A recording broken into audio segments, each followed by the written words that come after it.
Muy buenas tardes, hermanos. Bienvenidos nuevamente a otro estudio más de la palabra de nuestro Dios. Estamos aquí de tarde de sábado 4 de abril. Este sábado 4 de abril estamos nuevamente aquí para otro estudio más de la palabra de nuestro Dios.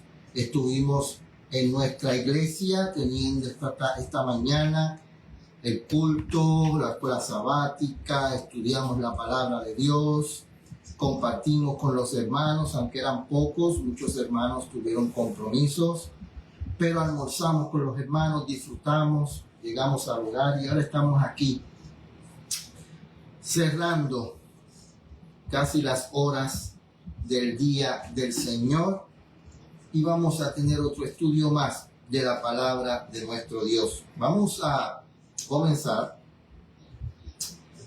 leyendo el matinal que lleva por nombre La fe por la cual vivo para el día 30 de marzo.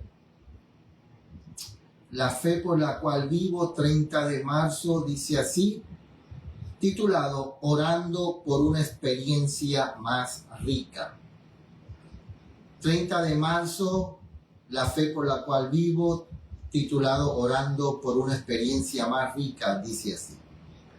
Por el camino de tus mandamientos correré cuando ensanchares mi corazón. Salmo 119, 32. El Dios del cielo ha pronunciado una bendición sobre los que guardan sus mandamientos. Permaneceremos como el pueblo peculiar de Dios, o pisoteando su santa ley, y diremos con esta abrogada.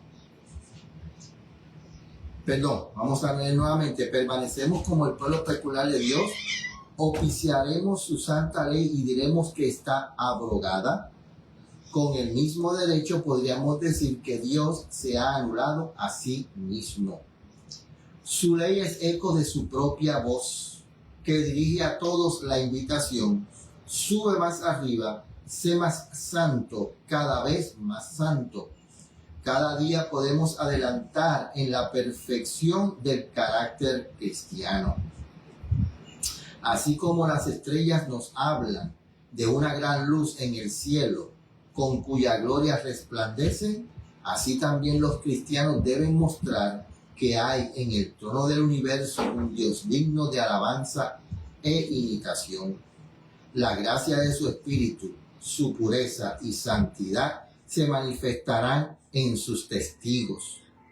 Los rayos brillantes de la luz celestial están alumbrando tu sendero, querido joven, y te ruego que saques el mayor provecho de tus oportunidades. Recibe y aprecia cada rayo enviado del cielo, y tu senda aumentará en brillo hasta el día perfecto. Necesitamos de continuo nueva revelación de Cristo, una experiencia diaria que armonice con sus enseñanzas. Altos y santos resultados están a nuestro alcance. El propósito de Dios para nosotros es que progresemos siempre en conocimiento. Obtenemos fuerza caminando en la luz, de tal modo que recibamos energía para andar en la senda de los mandamientos de Dios. Podemos obtener aumento de fortaleza a cada paso que damos hacia el cielo. Mucha gente, o especialmente ciertas personas, me han criticado diciendo que yo apruebo que la gente peque y se arrepienta y peque y se arrepienta. No. Aquí nunca se ha dicho eso. Aquí siempre se ha dicho que Dios quiere que obedezcamos su ley al pie de la letra. Que Dios quiere que nosotros venzamos el pecado, que Él nos da la fortaleza para vencer el pecado. Pero lo que sí nosotros estamos bien claros es que en este camino cristiano nosotros podemos caer. Estamos en peligro de caer. Lo hemos leído, lo hemos estudiado, lo hemos demostrado. Pero también decimos que el caminar del cristiano es un caminar diariamente hacia la santidad, hacia la perfección de carácter con la ayuda de Dios. Y aquí lo que estamos leyendo es eso, que nosotros debemos diariamente orar porque tengamos una experiencia más rica con Dios, en la cual nosotros podamos obtener lo que necesitamos para poder vencer con Dios. Y eso es lo que la palabra de Dios hace énfasis. Que nosotros podamos tener esa experiencia más rica con Dios día a día, para que vayamos venciendo día a día hasta que lleguemos a la estatura de Dios. Cada día con Dios para el 30 de marzo. ¿Cómo yo puedo obtener esa ayuda de Dios para poder vencer? Cada día con Dios, 30 de marzo, dice así: pon aceite en mi lámpara. Dice, ni con ejército, ni con fuerza, sino con mi espíritu, ha dicho Jehová de los ejércitos. Padre, Hijo, Espíritu Santo, los tres. Los tres, pero el que está ahora en este mismo con nosotros en la tierra, ese aceite que es el Espíritu Santo, ese es el que está con nosotros y es el que tiene la capacidad de poner ese aceite en la lámpara que nosotros debemos ser. Dice así, Zacarías 4:6 fue el pasaje que leímos. No debemos pensar que porque somos una luz pequeñita no necesitamos preocuparnos si resplandecemos o no. El gran valor de nuestra luz reside en la persistencia con que resplandece en medio de las tinieblas morales del mundo. Y en hacerlo no para complacernos y glorificarnos a nosotros mismos, sino para honrar a Dios con todo lo que tenemos. Si estamos sirviendo a Dios y nuestra obra corresponde con las capacidades que Dios nos ha dado, eso es todo lo que Él espera de nosotros. ¿Qué es lo que espera Dios de nosotros? Que nosotros hagamos la obra de Dios de acuerdo con las capacidades que tenemos de Él. Nosotros no podemos excedernos de esas capacidades. Nosotros no podemos querer ponernos a un nivel en el cual Dios no nos ha puesto. Nosotros no podemos querer actuar más de las capacidades que Dios nos ha dado. No podemos. Dios le da a cada hombre la capacidad que necesita para poder seguir adelante. Y todos nosotros, todos somos iguales. Nadie en esta tierra es más que el otro. Sigue diciendo. Sabemos que las lámparas que nos alumbran no tienen luz propia. No se pueden llenar por su propia cuenta. Por eso los santos enviados por Dios deben vaciar el dorado aceite en los tubos de oro. Y cuando se les aplica el fuego celestial, comienzan a arder y a resplandecer. Nuestros corazones no pueden dar luz mientras no estén vitalmente conectados con el cielo. Solo esto lo puede hacer arder, solo eso lo puede hacer arder constantemente con un amor santo y abnegado por Jesús y por todos aquellos que han sido adquiridos por su sangre, y a menos que estemos recibiendo constantemente el dorado aceite, la llama se extinguirá. A menos que el amor de Dios sea un principio permanente en nuestros corazones, nuestra luz desaparecerá. Yo no puedo decir que yo tengo el amor de Dios en mi corazón si lo único que yo hago es condenar. No. Yo no puedo decir eso. Porque Cristo, como decimos siempre, no nos puso aquí a nosotros para condenar. Cristo nos puso a nosotros para hacer lámparas y para tener el aceite en mi lámpara. El Espíritu Santo no condena. El Espíritu Santo llama al arrepentimiento. El Espíritu Santo enseña cómo nos debemos arrepentir. El Espíritu Santo nos redarguye de pecado. El Espíritu Santo nos llama con amor a abandonar el pecado y a pedir fortaleza para vencer el pecado. El Espíritu Santo no condena. ¿Sabe quién se condena? Yo mismo me condeno. Yo. Cuando yo rechazo ese llamado del Espíritu Santo al arrepentimiento y yo quiero seguir haciendo mis caminos como a mí me da la gana, yo mismo me estoy condenando. Nadie me condena, yo mismo me estoy condenando. Satanás y sus ángeles confederados señalan a los que profesan ser hijos de Dios, pero que debido a su disposición y a sus actos ponen de manifiesto que son semejantes a los apóstatas y se burlan de Cristo. ¿Hasta cuándo crucificaremos de nuevo al Hijo de Dios de manera que Dios se avergüence de llamarnos hijos? ¿No ha llegado acaso el tiempo de que dejemos a un lado las puerilidades? El dorado aceite que los mensajeros celestiales vacían en los tubos de oro para llevarlos a la fuente de oro es lo que produce una luz permanente, brillante y resplandeciente. El amor de Dios, comunicado continuamente al instrumento humano, hace de él una luz brillante, resplandeciente para el Señor.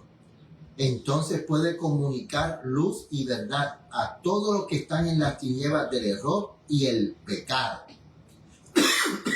Fíjense, perdón que estoy tosiendo, todavía la garganta me está molestando, el polen me irritó la garganta increíblemente.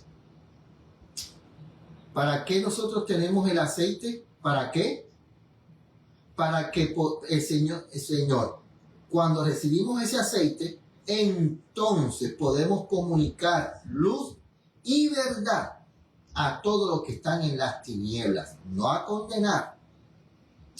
Nosotros debemos presentar la verdad, como está en Cristo y su palabra. El dorado aceite no es producto de la habilidad humana. Es el poder invisible de los mensajeros celestiales que están frente al trono de Dios para ponerse en comunicación con todos los que están en tinieblas a fin de que puedan esparcir la luz del cielo. Este aceite dorado, símbolo del amor, fluye libremente en los corazones de los que están unidos a Dios por la fe. Así que nosotros estamos llamados primeramente a obedecer a Dios y todos sus mandamientos, a ser un pueblo purificado, a ser un pueblo escogido, a ser un pueblo santo, a ir venciendo el pecado día a día con la ayuda de Dios. Pero nosotros también estamos llamados a dejar que el aceite dorado del amor de Dios fluya en nuestras lámparas para que nosotros podamos ser luz y ayudar a los que están en las tinieblas del pecado a salir de esas tinieblas del pecado y a venir a la luz admirable que es en Cristo Jesús. Pero nosotros no podemos hacer eso por nuestra propia cuenta. Nosotros no podemos seguir tratando al pecador como Satanás lo trata. Nosotros tenemos que tratar al pecador como Cristo lo trata, como Dios lo trata, como el Espíritu Santo lo trata, con amor, llamándolo a salir de ese pecado. Ese es nuestro llamado como pueblo de Dios. Vamos a tener una palabra de oración.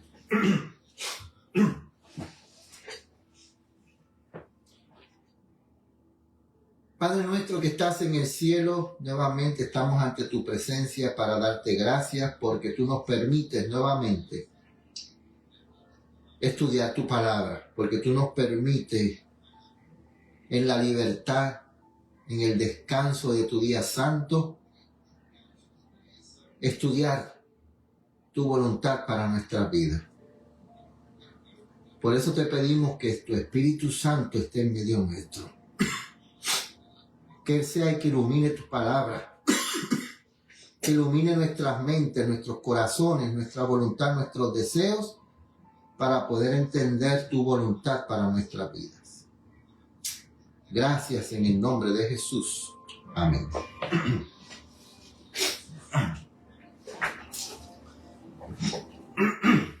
Voy a tener que apagar este abanico un momento.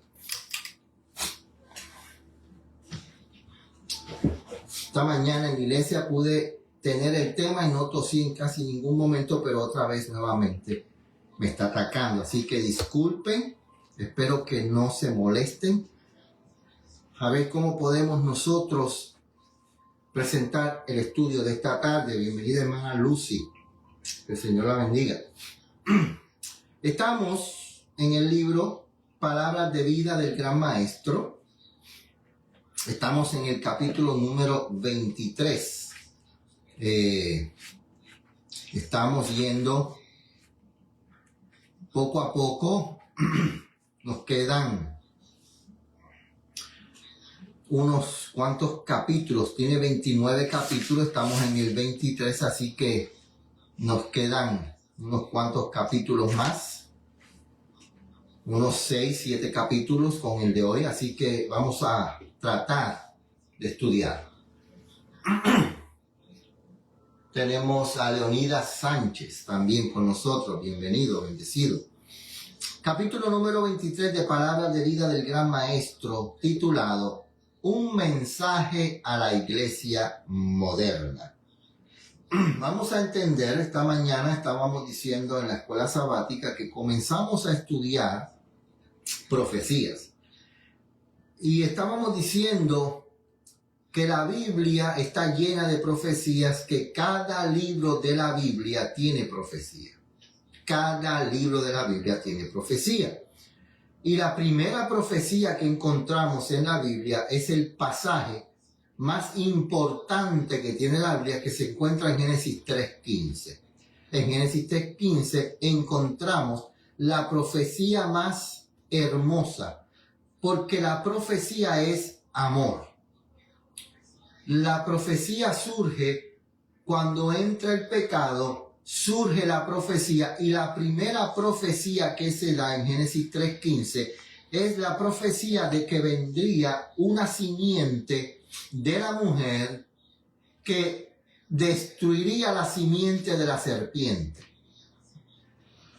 Y esa profecía de un Mesías que vendría a destruir la obra de la serpiente es una profecía basada en la gracia, la misericordia y el amor de Dios.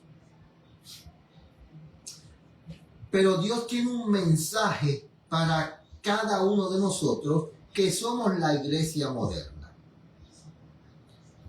Esa profecía de Génesis 3:15 se cumplió parcialmente cuando Cristo murió en la cruz del Calvario, que le hirió la cabeza a la serpiente, pero se acabará de cumplir cuando Cristo venga por segunda vez y pondrá todos los pecados de los salvos sobre Azazel, para después de Azazel ser destruido después del milenio.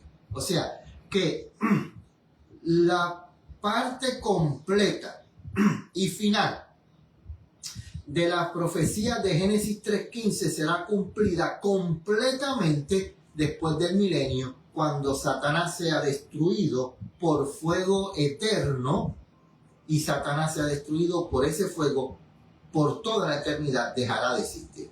No es que va a estar Satanás quemándose por toda la eternidad, sino que será destruido por ese fuego eterno. El fuego es eterno porque viene del eterno, viene de aquel que es eterno, por eso el fuego es eterno. Pero la destrucción de Satanás será para siempre, para la eternidad dejará de existir. Ahora, nosotros tenemos que recibir este mensaje, bienvenida hermana Lilian, para que nosotros no seamos partícipes de ese fuego eterno. Nosotros hemos estado estudiando las parábolas de Cristo. Y la última parábola que estudiamos nos estaba diciendo a nosotros de dos hijos, uno que prometió ir y no fue, y otro que dijo no voy y fue. Y estuvimos hablando acerca de que nosotros tenemos que demostrar que amamos a Dios en hechos y no solo en palabras. Ahora, ¿qué mensaje vamos a encontrar en la parábola que vamos a comenzar a estudiar hoy? Porque este capítulo número 23, nosotros vamos a tener que estudiarlo en varias semanas, porque tiene tiene 21 páginas. Y yo estoy tratando de estudiar 5 páginas por semana. No quiero estudiar más porque es más tiempo. Y estoy tratando que los estudios estén entre 1 hora, 1 hora y cuarto. No quiero que sean más largos. Así que vamos a estudiar hoy, empezar a estudiar hoy, el capítulo número 23 titulado Un mensaje a la iglesia moderna. O sea, que el mensaje de esta parábola ya no es para el pueblo de Israel, sino que es para nosotros hoy. Vamos al libro de Mateo, capítulo número 21, versículos 33 al 44. Perdón, disculpe. Vamos a leer la parábola completa para entonces ir desglosando la parábola. Dice así. Oíd otra parábola. Hubo un hombre, padre de familia, el cual plantó una viña y la cercó de vallado y cavó en ella un lagar y edificó una torre y la arrendó a los labradores y se fue lejos. Y cuando se acercó el tiempo de los frutos, envió sus siervos a los labradores para que recibiesen sus frutos. Mas los labradores, tomando a sus siervos, golpearon a uno y a otro mataron y a otro apedrearon. 36. Otra vez envió otros siervos más que los primeros, se hicieron con ellos de la misma manera. 37. Y a la postre les envió a su hijo diciendo, respetarán a mi hijo. 38. Mas los labradores, cuando vieron al hijo, dijeron entre sí, este es heredero, venid y matémosle y apoderémonos de su heredad. 39. Y tomándole le echaron fuera de la viña y le mataron. Vayan visualizando todos estos términos. Los siervos, profetas, el hijo, Cristo, le echaron fuera y le mataron. ¿Ok? 40. Cuando viniera pues el señor de la viña, ¿qué hará con aquellos labradores? 41. Ellos le dijeron, a los malos destruirá sin misericordia, y su viña arrendará a otros labradores que le paguen el fruto a su tiempo. 42. Jesús le dijo, ¿nunca leíste en las escrituras la piedra que desecharon los edificadores? Ha venido a ser cabeza de ángulo, y el Señor ha hecho esto, y es cosa maravillosa en nuestros ojos. 43. Por lo tanto, os digo, el reino de Dios será quitado de vosotros y será dado a una nación que produzca los frutos de él. Y el que cayere sobre esta piedra será quebrantado, y sobre quien ella cayere le desmenuzará. Vamos a estudiar ahora la parábola. Vamos a comenzar. Página 2 a 27. Palabras de vida del Gran Maestro. La parábola de los dos hijos fue seguida por la parábola de la viña. En la primera parábola, en la de los dos hijos, Cristo había presentado delante de los maestros judíos la importancia de la obediencia. Hemos visto que en cada parábola se llama a la obediencia, se llama a escuchar la voz de Dios, se llama a volver a los caminos de Dios, en cada parábola. En la otra señaló las ricas bendiciones conferidas a Israel y por medio de estas mostró el derecho que Dios tenía a su obediencia. O sea que todavía está llamando al pueblo a obedecer a Dios. Presentó delante de ellos la gloria del propósito de Dios que podrían haber cumplido mediante la obediencia. Apartando el velo del futuro, mostró cómo al dejar de cumplir su propósito, toda la nación estaba renunciando a su bendición y trayendo sobre sí la ruina. ¿Qué trae la desobediencia a la palabra de Dios? Ruina. ¿Qué trae el orgullo? Ruina. ¿Qué trae la vanagloria? Ruina. ¿Qué trae la envidia? Ruina. ¿Qué trae el egocentrismo? Ruina. ¿Qué trae el prejuicio? Ruina. Todo eso trae ruina y todo eso estaba ocurriendo en el pueblo de Dios. Pero acuérdense que este mensaje no es para ellos, es para nosotros ahora.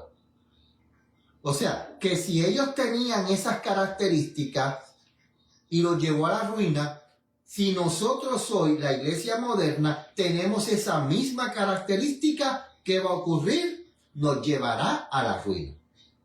Pero fíjense lo que dice el verso 33. Fue un hombre, padre de familia, dijo Cristo, el cual plantó una viña y la cercó de vallado y cavó en ella un lagar y edificó una torre y le dio la renta a los labradores. Ahora, la nación judía. Vamos al libro de Isaías. Capítulo número 5, versículos 1 y 2. Porque ahora tenemos que desglosar el significado de los símbolos. Isaías 5, 1 y 2, dice así. Ahora cantaré por mi amado, el cantar de mi amado a su viña. Tenía mi amado una viña en una ladera fértil. La había cercado y despedregado y plantado de vides escogidas. Había edificado en medio de ella una torre y hecho también en ella un lagar y esperaba que diese uvas y dio uvas silvestres. ¿Quién es la viña? Vamos a leer. El labrador, estamos en la página 227 entrando a la página 228. El labrador escoge una parcela de terreno en el desierto, la cerca, la limpia, la trabaja, la planta con vides escogida, esperando una rica cosecha. Espera que este terreno, en su superioridad con respecto al desierto inculto, le honre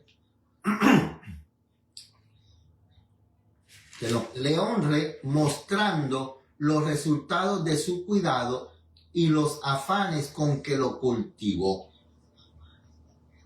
Así, Dios había escogido a un pueblo de entre el mundo para que fuera preparado y educado por Cristo. Versículo 11 de Isaías 5 dice así: Ay de los que se levantan de mañana para seguir la embriaguez. Versículo 7. Me fui adelante. Ciertamente la viña de Jehová de los ejércitos es la casa de Israel. ¿Quién es la viña? La casa de Israel. Y los hombres de Judá son planta deliciosa, esperaba juicio y aquí vileza, justicia y aquí clamor. ¿Quién es la viña? La casa de Israel. ¿Quiénes son las plantas? Los hombres, el pueblo, las personas. ¿Quién es la viña de Dios hoy? La iglesia de Dios. Es la viña. ¿Quiénes son las plantas? Nosotros, las personas. ¿Qué espera Dios de nosotros? Justicia. ¿Qué espera Dios de nosotros? Misericordia. ¿Qué espera Dios de nosotros? Amor. ¿Qué espera Dios de nosotros? Empatía. ¿Qué espera Dios de nosotros? Todo gozo, paz, paciencia, benignidad, templanza. Todo eso es el fruto que Dios quiere de nosotros, que es amor. El fruto es amor y del amor sale el gozo, la paz, la paciencia, la templanza, la benignidad, la fe. la confianza, todo. Dice, sobre ese pueblo Dios había prodigado grandes privilegios, bendiciéndolo ricamente con su abundante bondad. Esperaba que lo honraran llevando fruto. Habían de revelar los principios de su reino en medio de un mundo caído e impío. Habían de representar el carácter de Dios. ¿Cómo está el mundo hoy? ¿Hay impiedad en el mundo? ¿Hay falta de amor? ¿Hay falta de misericordia? ¿Hay injusticia? Entonces, ¿qué Dios quiere de nosotros? Que nosotros tengamos eso. Que ese sea nuestro fruto, como hemos dicho. Sigue diciendo. Al igual que la viña del Señor, habían de producir un fruto completamente diferente del de las naciones paganas. Esos pueblos idólatras se habían entregado a la iniquidad sin ninguna restricción. Se ejercían la violencia, el crimen, la gula, la opresión y las prácticas más corruptas, los frutos de la carne. Acuérdense, esos son los frutos de la carne. Dios quiere que nosotros tengamos el fruto del Espíritu. Acuérdense que en el libro, en la Biblia menciona los frutos de la carne como plural. No me acuerdo si es en Gálatas, creo que es en Gálatas. Si estoy incorrecto, corríjanme y díganme en qué libro está. La Biblia dice los frutos de la carne. Pero cuando habla acerca del Espíritu, dice el fruto del Espíritu. ¿Ok? Porque el fruto del Espíritu es amor, porque Dios es amor. ¿Ok? Dice aquí. Sin ninguna restricción se ejercían la violencia, el crimen, la gula, la opresión y las prácticas más corruptas. La iniquidad, la degradación y la miseria era el fruto del árbol corrupto. Muy diferente había de ser el fruto dado por la viña plantada por Dios. Vamos al libro de Éxodo, capítulo 33, versículos 18 y 19. Éxodo 33, versículos 18 y 19.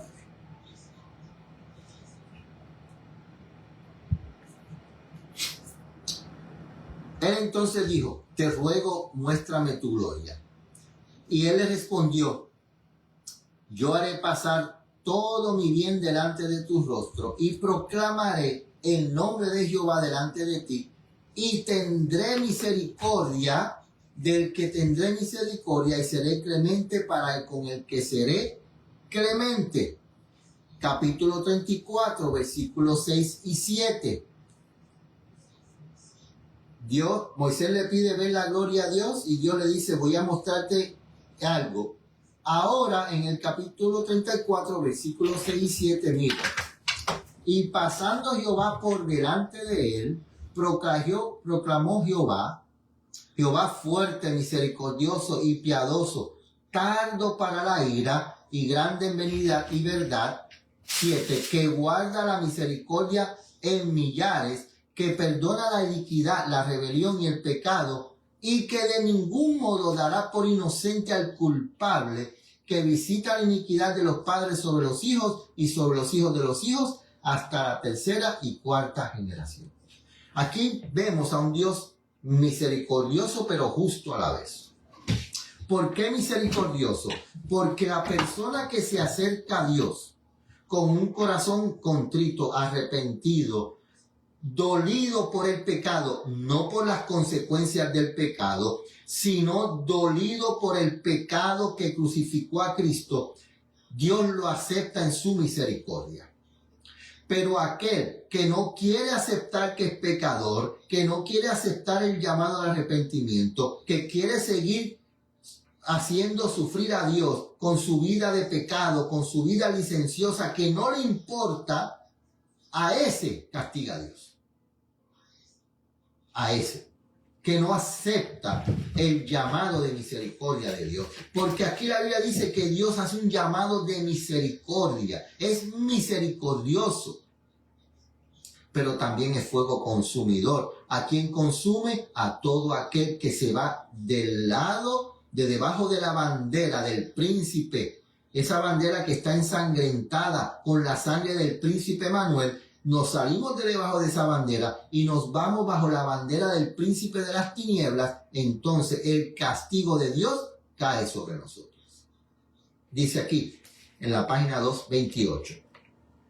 El privilegio de la nación judía era de representar el carácter de Dios tal como había sido revelado a Moisés. Este era el fruto que Dios deseaba de su pueblo, en la pureza de sus caracteres, en la santidad de sus vidas, en su misericordia, en su amable bondad y compasión, habían de mostrar que la ley de Jehová es perfecta, que vuelve el alma. Salmo 19:7. ¿La qué? La ley de Jehová. ¿Saben qué? Una vez escuché a un pastor que dijo lo siguiente: sin ley no hay evangelio. Para yo poder presentar el evangelio, yo tengo que también presentar la ley. ¿Por qué? Porque el evangelio de salvación entró cuando fue violada la ley. Así que para yo poder aceptar el evangelio de salvación, yo tengo que aceptar la ley de Dios. Y eso es algo, porque desde el libro de Génesis se presenta la ley de Dios.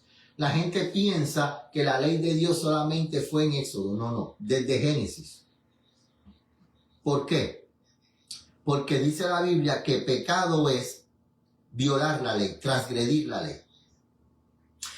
Y si Adán y Eva pecaron es porque violaron la ley. Y en el Edén se dio el sábado, el cuarto mandamiento de la ley de Dios. Y hemos dicho varias veces que cuando Adán y Eva comieron del árbol prohibido, violaron cada uno de los mandamientos de Dios. Así que la ley no fue en el Sinaí, la ley fue desde el Edén. En el libro Patriarcas y Profetas dice que la ley de Dios fue escrita en el corazón de Adán y Eva. Así que ellos tenían conocimiento de la ley. Sigue diciendo la página 228 a la 229. El propósito de Dios era impartir ricas bendiciones a todo el mundo mediante la nación judía. Pongámonos nosotros en el lugar de la nación judía hoy. ¿Cuál es el propósito de Dios para nosotros hoy? Ahora, como decíamos anoche, lo quiero repetir.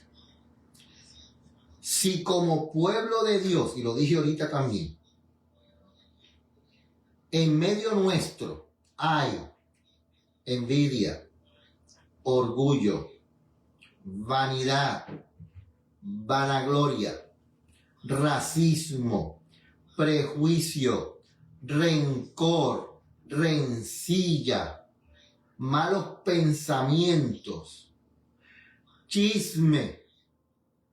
Si en nuestro medio hay eso, nosotros estamos igual o peor que la nación judía. Porque el propósito de Dios es que nosotros hoy podamos impartir las ricas bendiciones de Dios a todo el mundo. A través nuestro Dios quiere impartir esas bendiciones a todo el mundo. Pero si nosotros tenemos esas características en medio nuestro, Dios no lo puede hacer. Sigue diciendo. Por medio de Israel había de prepararse el camino para la difusión de su luz a todo el mundo. Por medio de la Iglesia Adventista del Séptimo Día, Dios quiso impartir las ricas bendiciones y la luz de su segunda venida a todo el mundo.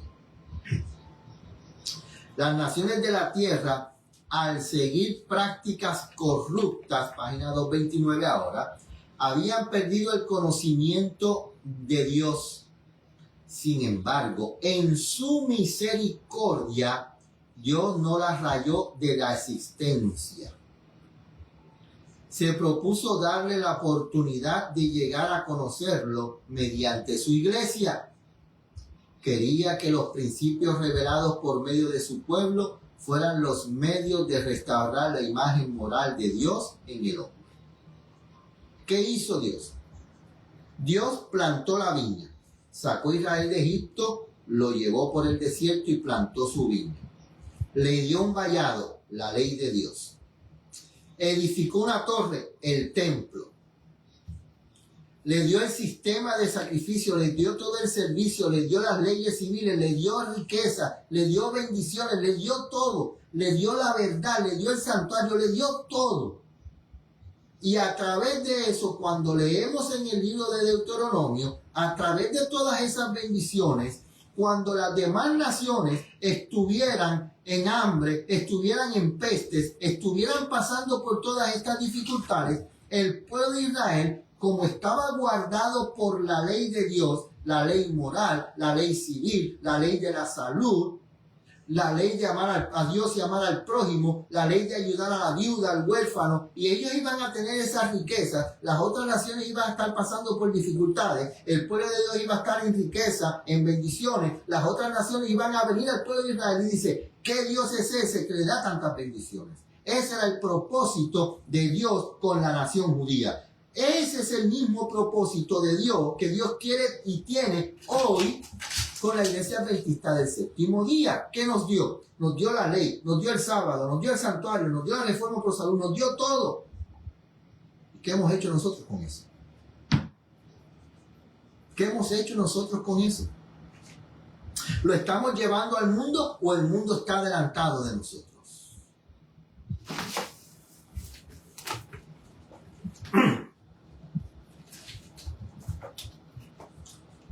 Dice, se propuso dar la oportunidad de llegar a conocerlo mediante su iglesia. Quería que los principios elevados, revelados por medio de su pueblo, fueran los medios de restaurar la imagen moral de Dios en el hombre. ¿Qué pasó con la imagen moral de Dios en el hombre? Satanás la quería destruir. Satanás estaba acabando con esa imagen. Y Dios dice, yo tengo que restaurar esa imagen.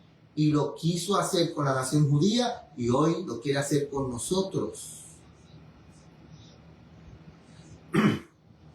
¿Cuál es la imagen moral de Dios? El amor, la misericordia, la justicia, la gracia, todo eso. Génesis 12:2.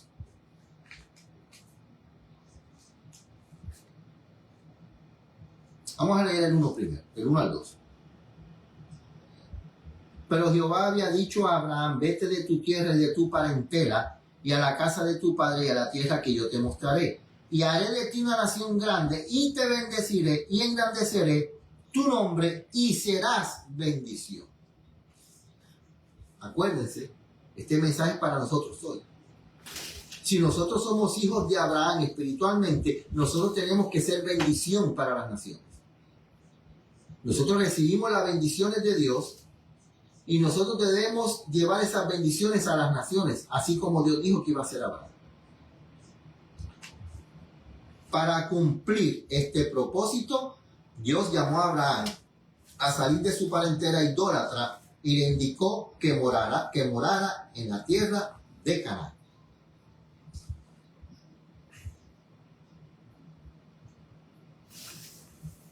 ¿Qué iglesia hoy no es idólatra?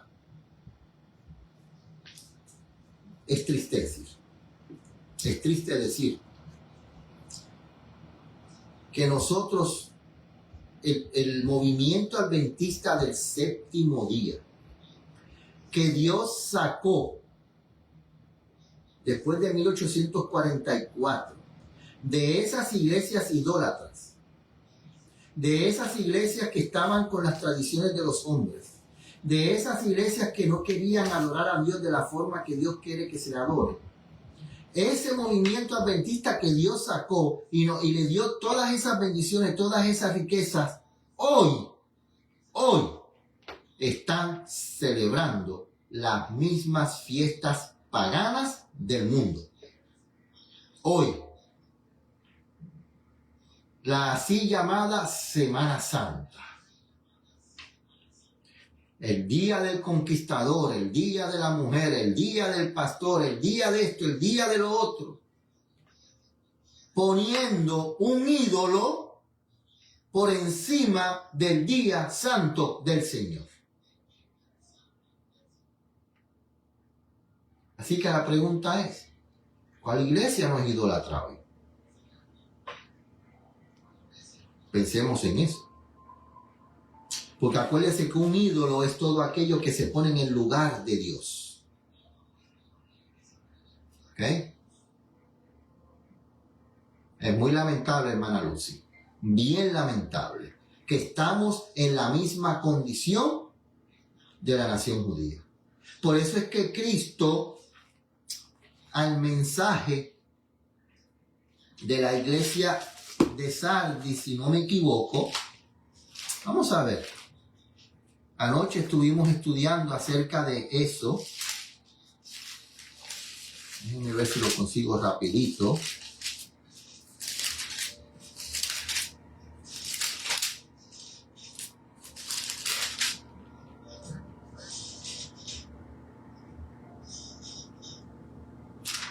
Déjenme ver si lo encuentro rapidito. ¿Dónde está?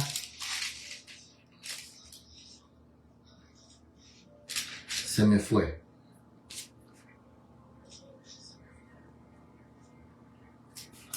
Ay, lo tenía aquí, se me fue, hermanos. Pero dice, vuelve, te has apartado de las primeras obras, por eso te digo que vuelve a esas obras, porque si no te arrepientes, te quitaré el candelero que está en medio de ti. Y esa es la consecuencia que nosotros podemos tener.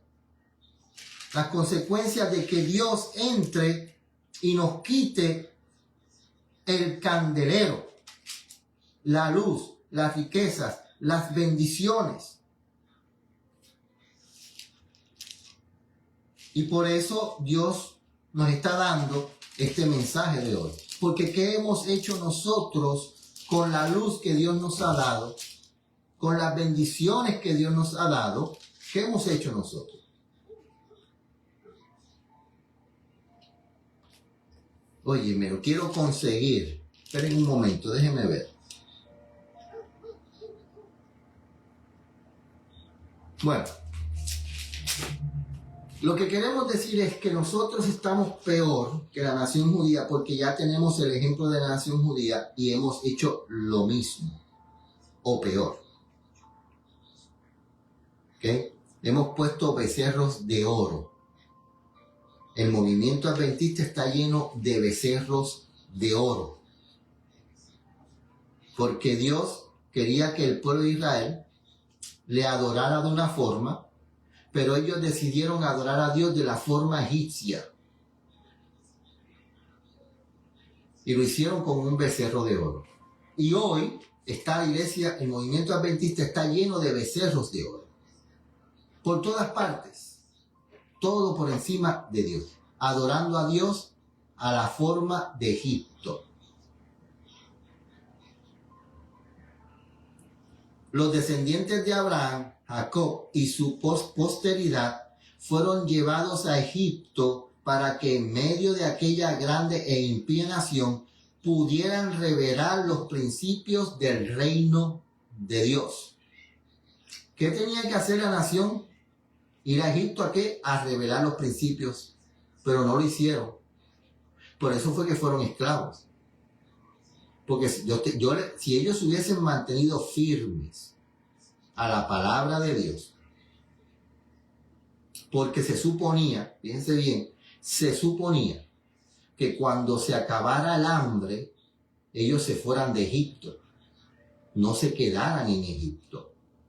Ellos tenían que haber ido a Egipto mientras hubiera hambre. Y mientras el hambre estuviera, ellos tenían que revelar los principios y la ley de Dios. Tan pronto el hambre se acabara, ellos tenían que salir de Egipto. Pero se quedaron en Egipto porque estaban cómodos. Y tenían un lugar para ellos. Acuérdense que le dieron la tierra más fértil, la de Gosén. Ellos estaban en la mejor tierra. Y la comodidad de Egipto los mantuvo allí, y por quedarse en la comodidad de Egipto fueron esclavos. Pero Dios había dicho que tenían que ser esclavos. Sí, acuérdense que eso era condicionalmente. Porque Dios sabía que ellos no iban a hacer la voluntad de Dios de irse de Egipto. Pero si el pueblo de Dios hubiese ido de Egipto, no hubiesen sido esclavos. Pero por quedarse en la comodidad de Egipto, entonces fueron esclavos. Fíjense. Deuteronomio 8, 15 al 17. Deuteronomio 8, el capítulo que a la gente no le gusta. Uno de los capítulos del libro de Deuteronomio que a la gente no le gusta. Deuteronomio 8, 15 al 17. Que te hizo caminar por un desierto grande y espantoso de serpientes ardientes y de escorpiones y de sed, donde no había agua, y él te sacó agua de la roca del pedernal, que te sustentó con maná en el desierto, comida que tus padres no habían conocido, afligiéndote y probándote para a la postre hacerte bien. 17. Y digas en tu corazón, mi poder y la fortaleza de mi mano me han traído esta riqueza. ¿Qué está diciendo Dios? Mira, no te enorgullezcas. Acuérdate que yo fui el que te saqué de Egipto. Dice Dios, acuérdate que yo fui el que te protegí en el desierto de las serpientes, de los escorpiones. Acuérdate que yo fui el que te di agua. Acuérdate que yo fui el que te di maná. Pero ¿qué hizo la nación? No, nosotros somos lo que hicimos todas estas riquezas. Salmos 18, 24 al 25. Salmos 18, 24 y 25.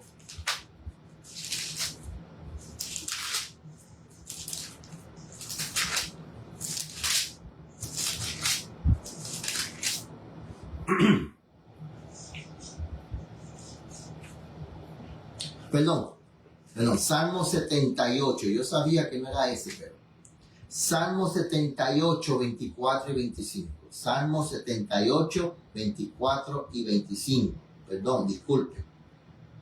Dice así, Salmo 78, 24 y 25.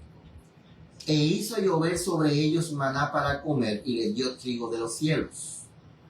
Pan de nobles comió el hombre, les envió comida hasta saciarles. O sea que Dios nos está diciendo que Él es el que protege al pueblo. Es el que le da las bendiciones al pueblo. Dios es el que nos da el sustento. Dios es el que nos da la salud. Dios es el que nos da todo. Nosotros, de nosotros mismos, no podemos hacer nada. Deuteronomio 32, 9 al 12.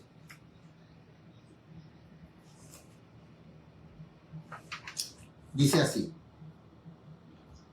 Porque la porción de Jehová es su pueblo, Jacob la cuerda de su heredad.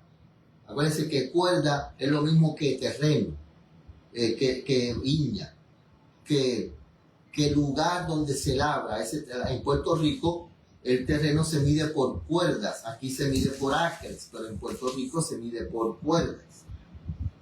Lo halló en tierra desierta, en desierto horrible y yerno.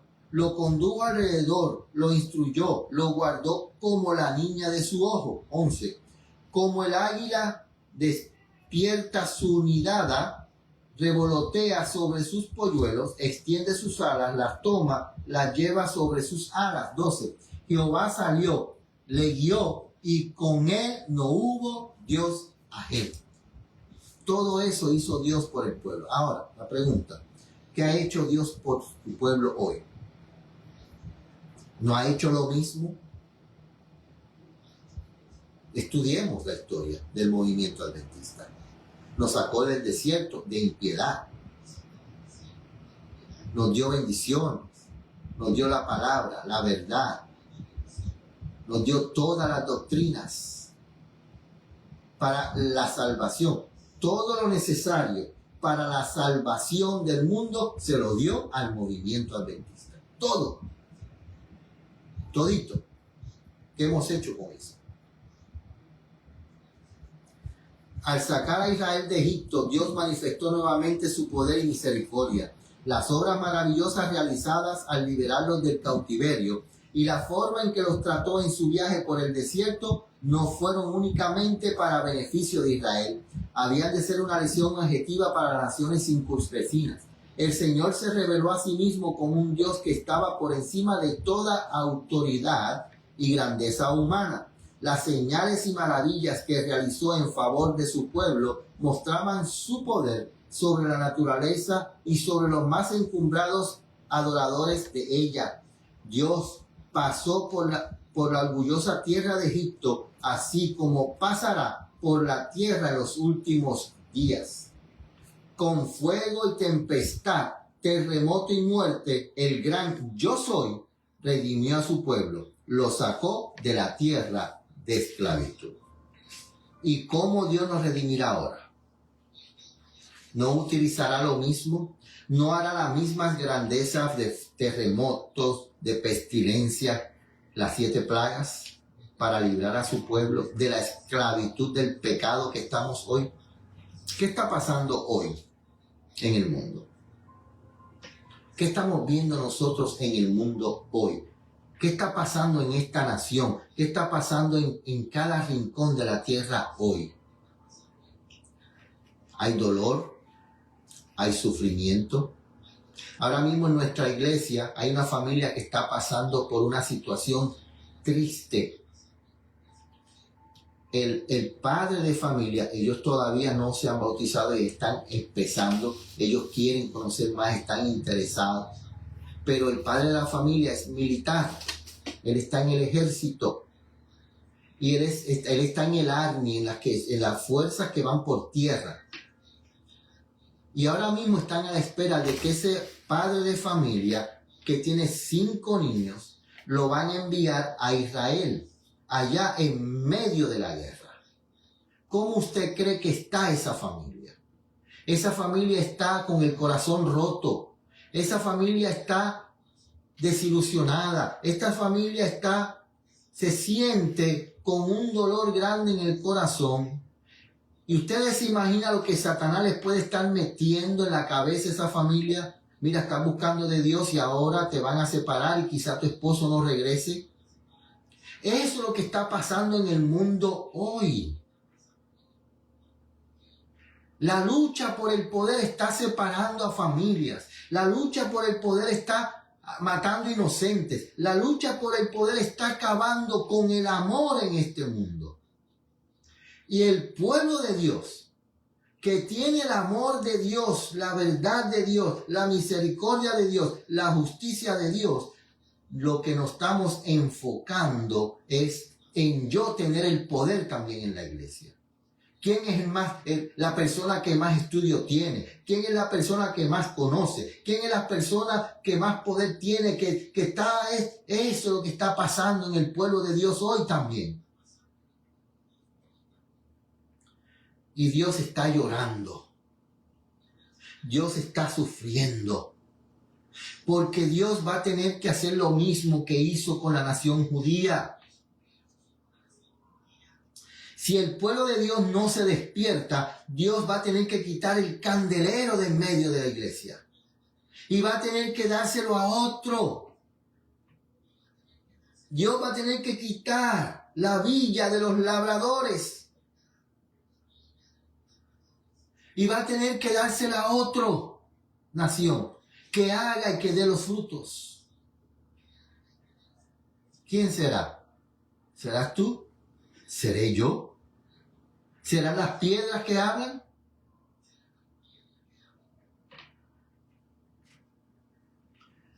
Página 230. Así lo sacó para él, para que pudieran morar bajo la sombra del Altísimo. Cristo era el dirigente de los hijos de Israel en su peregrinación por el desierto. Él los dirigió y guió rodeados por la columna de nubes de día y la columna de fuego de noche. Los preservó de los peligros del desierto, los llevó a la tierra prometida. Y a la vista de todas las naciones no reconocían a Dios. Y a la vista de todas las naciones que no reconocían a Dios, estableció a Israel como su posesión escogida en la viña del Señor. ¿Quiénes somos nosotros? Posición escogida. Posición escogida. Hermano, llegó el momento que tenemos que hacer todo lo que dice la palabra de Dios. No podemos seguir escogiendo y obedecer lo que yo quiero. No podemos seguir así. Tenemos que despertarnos. Tenemos que levantarnos. Tenemos que reivindicar el carácter de Dios, obedeciendo su ley, cumpliendo con el propósito que Dios nos dio. No con mi propósito, no con mis deseos, no con mi voluntad, no. Nosotros como pueblo, como nación escogida de Dios, tenemos que volver a las primeras obras. Tenemos que retroceder. Tenemos que dejar el camino ancho y volver al camino angosto.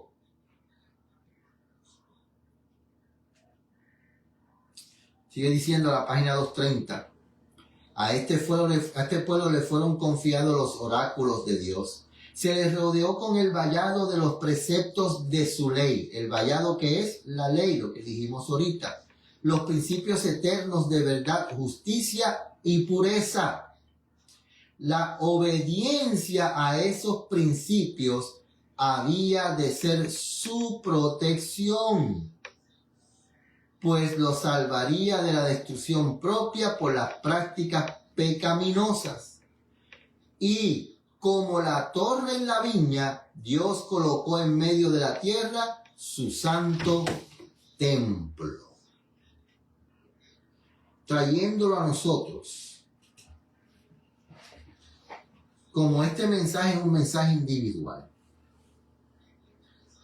como ya nosotros no somos salvos como nación, no somos salvos como organización, no somos salvos como ministerio, no somos salvos como grupo, la salvación es individual. La ley de Dios es para protegerme a mí, para protegerte a ti.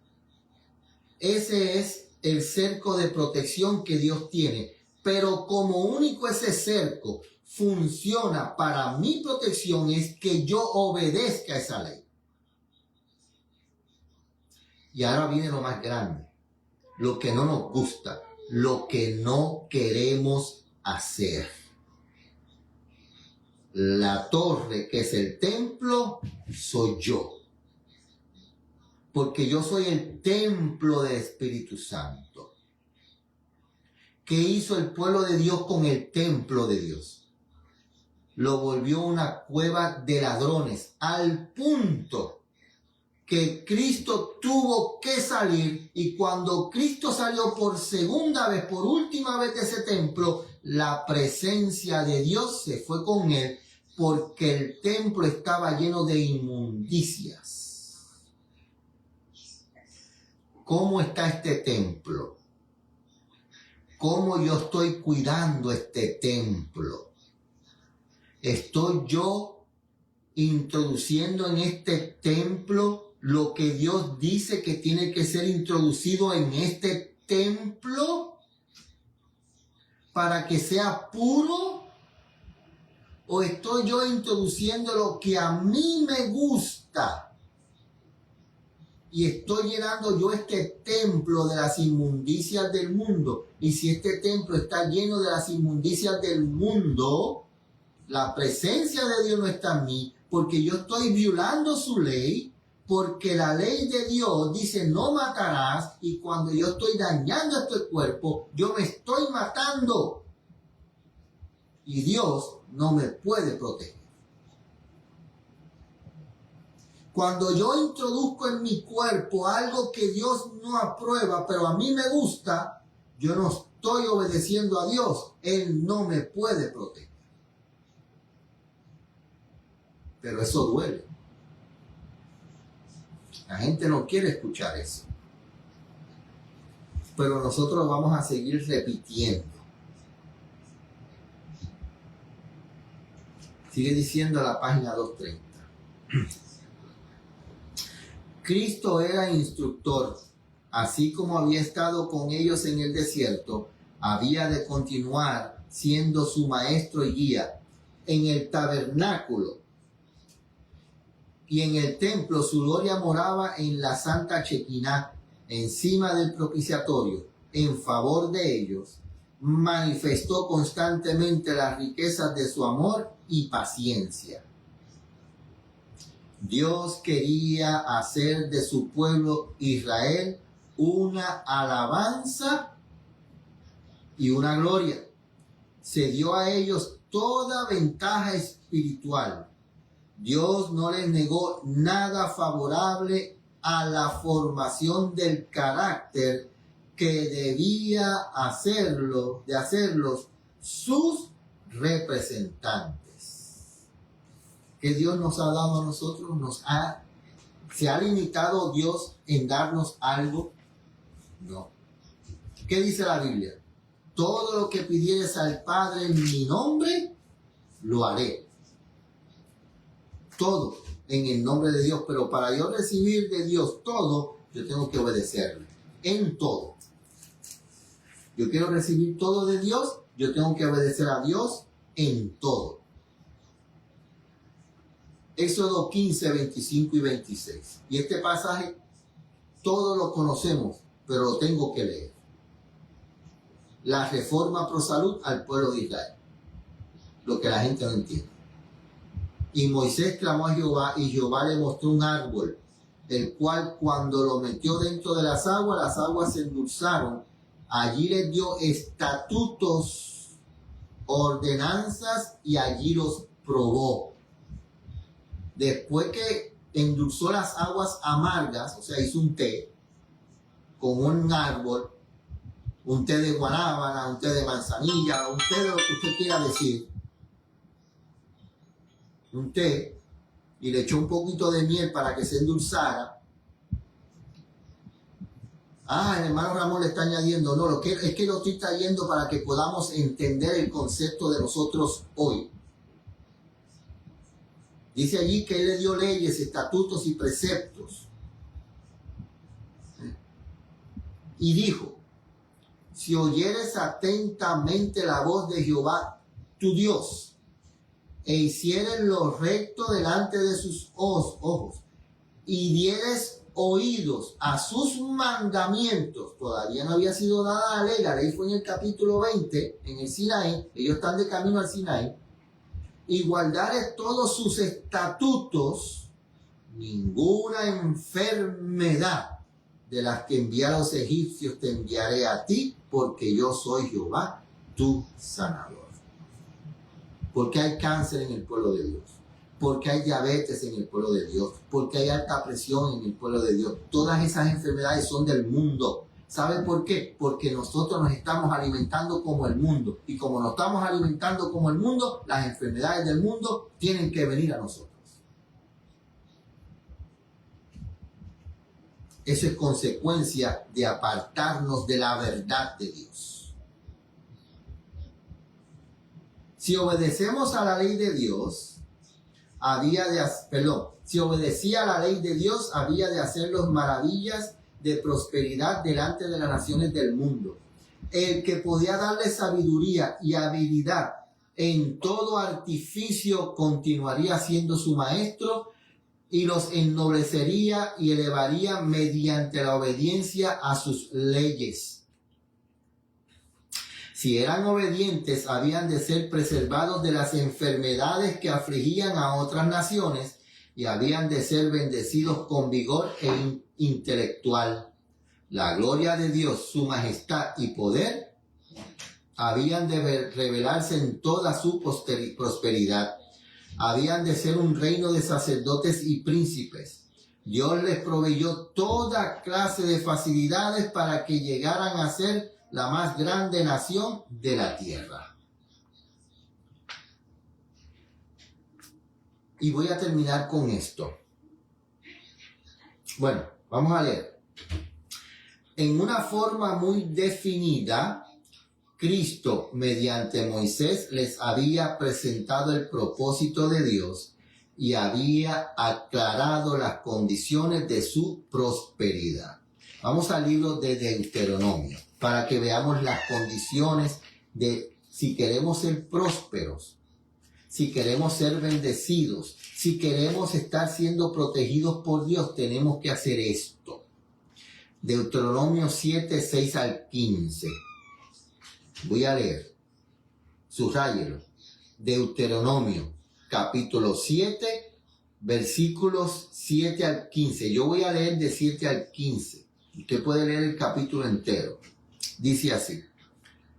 No por ser vosotros más que todos los pueblos, os ha querido Jehová y os ha escogido, porque vosotros eras el más pequeño de todos los pueblos. La iglesia más pequeña en ese tiempo era el movimiento adventista.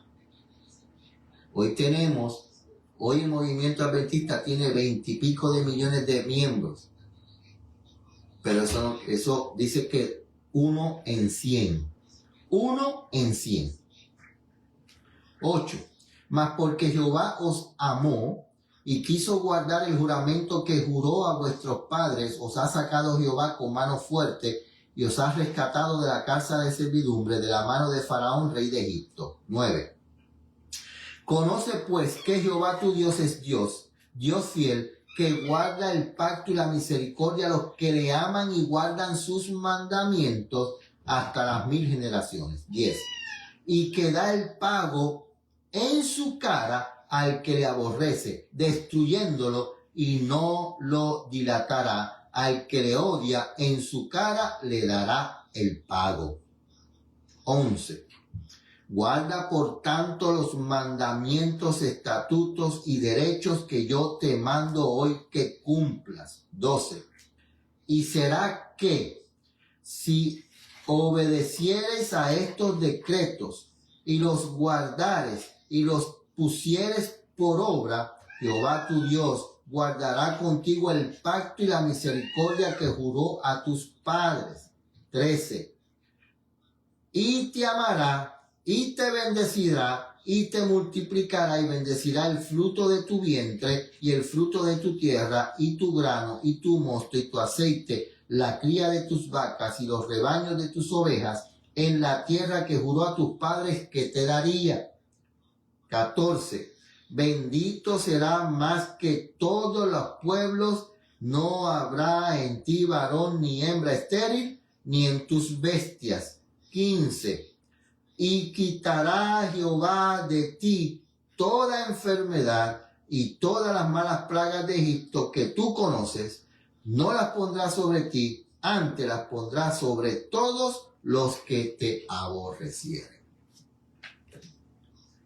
¿Cómo se titula el estudio de hoy?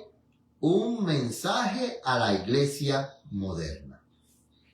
Deuteronomio, capítulo 7, versículos 7 al 15, es un mensaje para ti, para mí y para todo aquel que dice ser el pueblo de Dios. Dios quiere obediencia. Dios no quiere que nosotros sigamos dándole en la cara con nuestra actitud, con nuestras palabras, con nuestra forma de ser, con nuestro odio, con nuestro rencor, nuestra envidia, nuestro egoísmo, nuestra vanagloria. No, Dios quiere que eso se acabe en el pueblo de Dios. Si nosotros queremos ser el pueblo de Dios, si nosotros queremos ir al cielo, tenemos que abandonar todo eso. Todo lo que nos ate al mundo, tenemos que abandonarlo. No podemos seguir actuando como el mundo actúa. Tenemos que cambiar. Y para terminar, si nosotros guardamos sus mandamientos, Dios ha prometido darnos el mejor trigo y sacarnos la miel de la roca. Habría de satisfacernos con larga vida y nos mostraría su salvación. Pero eso es si nosotros obedecemos a Dios en todo. Que Dios nos ayude. El enemigo está poniendo desesperanza en nuestros corazones. El enemigo está poniendo desaliento en nuestros corazones. El enemigo está poniendo malos pensamientos en nuestras mentes. El enemigo quiere acabar con nuestra felicidad.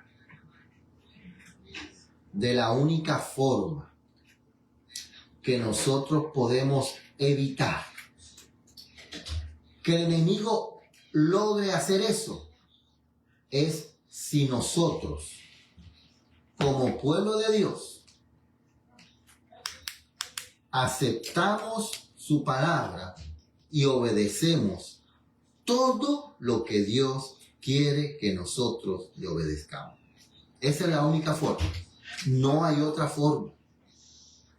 Si nosotros continuamos en la misma condición, laudicense, miserable, ciego, desnudo, que nosotros estamos hoy, al cielo nos vamos a ir. Nos vamos a quedar en la orilla y allí nos vamos a ahogar. Vamos a ir de rodillas para orar.